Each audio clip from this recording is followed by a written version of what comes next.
बहुत अभियान चला रहे हैं। इस अभियान में ऐसे सभी लोगों को जोड़ा जा रहा है जो किसी भी तरह के कर्जे से परेशान है, चाहे गाड़ी का लोन हो, चाहे होम लोन हो, चाहे ट्रैक्टर का लोन हो, चाहे आपका ट्रांसपोर्टिंग का बिजनेस है उसका लोन लिया हो, किसी भी तरह का पर्सनल लोन हो, बिजनेस लोन हो, किसी भी तरह का लोन हो, साहूकार से हो, रिश्तेदार से हो, कहीं का भी। सरकारों ने 3 बड़े बड़े बदलाव कर दिए। सरकारों ने क्या किया?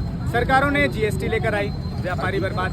सरकारों ने नोटबंदी लेकर आई, आम व्यक्ति को पूरे सड़कों पर लाइन लगाना पड़ा। आज कंडीशन ये है कि नोटबंदी से क्या हुआ इसके बारे में कोई जानता ही नहीं है। सरकारों ने बोला कि ये हो जाएगा, वो हो जाएगा, टेररिज्म खत्म हो जाएगा, आतंकवादी खत्म हो जाएंगे, जो भ्रष्टाचारी है वो खत्म हो जाएगा, सब चीज़ें सरकारों ने बोल दिया। लेकिन रिपोर्ट कुछ अलग कहती है। रिपोर्ट ये कहती है कि कल भी 300 करोड़ रुपए कहीं पर मिला है। रिपोर्ट ये कहती है कि संसद में वो जो बम धमाका हुआ है संसद में भी हो गया। तो इसका मतलब कहीं ना कहीं ये चीज़ें में विफल है ना सरकार। तो सरकार क्या करती है? सरकार बोलती कुछ और है और लिखती कुछ और है। जब कुछ बोला जाएगा सरकार के द्वारा कि 15-15 लाख मिलेंगे, जब जानकारी मिलती है कि 15-15 लाख क्या मिल पाएंगे तो बोल दिया जाता है नहीं ये तो जुमला है। इसका मतलब क्या है? इसका मतलब ये है कि जो नेता है जब सरकार बना नहीं रहती है उनको, तो उनसे पहले जब वो भाषण देते हैं तो कुछ भी बात कर देते हैं। 12,000 रुपये मिल जाएगा, 15,000 रुपये मिल जाएगा, लेकिन जब सरकार बन जाती है तो वो लोग टाइम खुश हो जाते हैं। और इसीलिए आज जो व्यक्ति है ये पूरे लोग, सभी लोग कर्जे से परेशान हैं।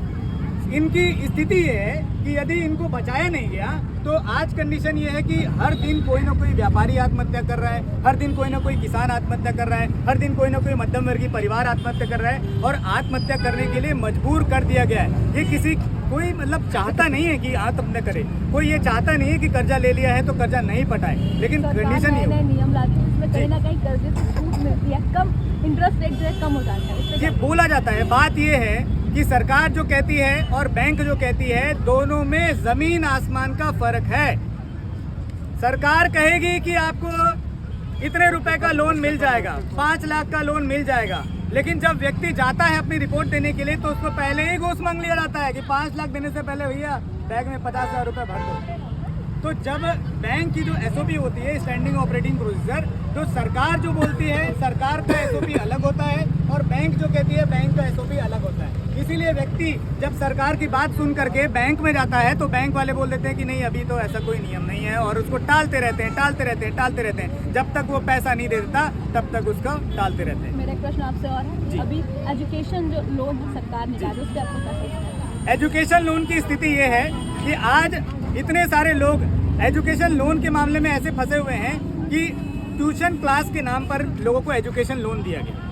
हर व्यक्ति लोन के मामले में ऐसा परेशान है कि जो शिक्षा के लिए जो लोन लेते हैं ट्यूशन के नाम पर पे भी लोन मिल जा रहा है लोगों को। अच्छा, ट्यूशन जो है वो ऑनलाइन हो रहा है या फिर ऑफलाइन भी हो रहा है, तो कभी हो रहा है कभी नहीं हो रहा है। इस कंडीशन में क्या होता है, जिस व्यक्ति ने जिस स्टूडेंट ने वो ले लिया, कर्जा ले लिया है, उस स्टूडेंट की लाइफ ऐसी बर्बाद होती है कि उसको लगता है कि उसको आगे चल के नौकरी मिल जाएगी, उसको लगता है कि आगे चल के उसका व्यापार धंधा हो जाएगा, सेटल हो जाएगा, उसके बाद ही तो वो कर्जा पटाएगा। जब वो एजुकेशन कर रहा होता है उस कंडीशन में उसको पता नहीं रहता है कि उसका कर्जा कैसे चुकेगा, लेकिन वो सोचता है ऐसा कि आगे चल के मेरी नौकरी लग जाएगी, आगे चल के व्यापार धंधा सेटल हो जाएगा तो मैं कर्जा पटा दूंगा, लेकिन कंडीशन नहीं होती। सरकार नया नियम ला रही है। हाँ बिल्कुल नियम लाती है। आपको क्या सोचना है, आपकी क्या राय है? बिल्कुल, सरकार जो नियम लेकर आती है, सरकार ऐसा कौन सा क्रॉस चेकिंग मैकेनिज्म लेकर आ रही है जिससे सरकार को ये पता चले कि जो सरकार जो नियम लेकर आ रही है वो नियम वास्तव में लागू हो रहे हैं। ऐसा कोई भी मैकेनिज्म नहीं है। इसके लिए आप क्या स्टैंड लेने वाले हैं? इसके लिए हमारी संस्था भी स्टैंड ले रही है और हम सभी एक स्टैंड ले रहे हैं कि जो लोग कर्जे से परेशान हैं, चाहे वो किसी भी तरह का कर्जा हो,